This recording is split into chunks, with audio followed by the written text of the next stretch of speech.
আমার তোমার কোনো কথা শোনা নেই। আমি ওই টিকিটটা কোথাও খুঁজে পাচ্ছি না, মানে আমি ওই পুরো বাঞ্চটাই কোথাও খুঁজে পাচ্ছি না। আমি তো সব জায়গায় খুঁজলাম, আলমারিতে, ওই টেবিলে, এই টেবিলে, আমি কোথাও খুঁজে পাচ্ছি। কেন নাটকটা করছো? টিকিট কি হবে এখন? টিকিট পেলে আমাদের যাওয়াটা হবে? নাটক করছে তখন থেকে। তুমি সবসময় আমার ক্ষতি করে এসেছো, এখনো ক্ষতি করেই যাচ্ছ, নতুন কিছু না। আমি জানি আমার খুব অন্যায় হয়ে গেছে। তুমি এবারের মতো আমাকে ক্ষমা করে দাও।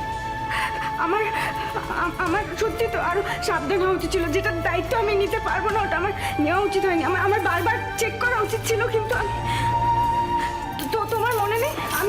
আমি এই তোমার সামনে তো এই ব্যাগের মধ্যে আমি ওই আলমারিতে রেখেছিলাম। তুমি থামবে এবার?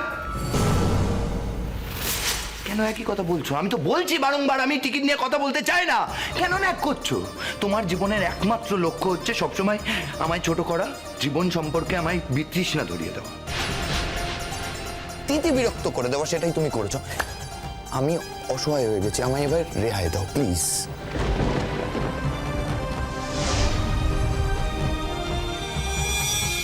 আমি জানি তুমি খুব দুঃখ পেয়েছো, তোমার খুব খারাপ লেগেছে না? আমি জানি।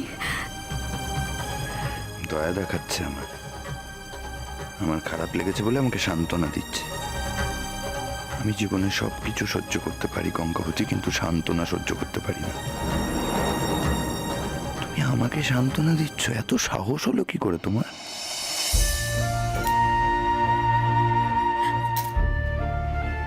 আমার খুব বড় ভুল হয়ে গেছে। আমি তো জানি এটা তোমার স্বপ্ন ছিল। তুমি প্রথমবার আমাকে নিয়ে বেড়াতে যাচ্ছিলে। তুমি তো আমাকে এটা বলনি, এমন নয়। এই ছাড়ো তো, একদম ন্যাকামো করবে।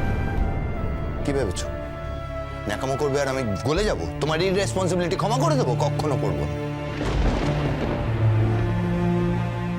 আসলে তোমাকে না কখনো বিশ্বাসই করা যায় না। স্বপ্নের কথা বলছো না? হ্যাঁ, স্বপ্ন দেখেছিলাম আমি, তোমাকে নিয়ে স্বপ্ন দেখেছিলাম, আমাদের ঘুরতে যাওয়া নিয়ে স্বপ্ন দেখেছিলাম, কিন্তু এখন রিয়েলাইজ করেছি যে তোমার মতো মেয়ে কারো স্বপ্ন কখনো পূরণ করতেই পারে না।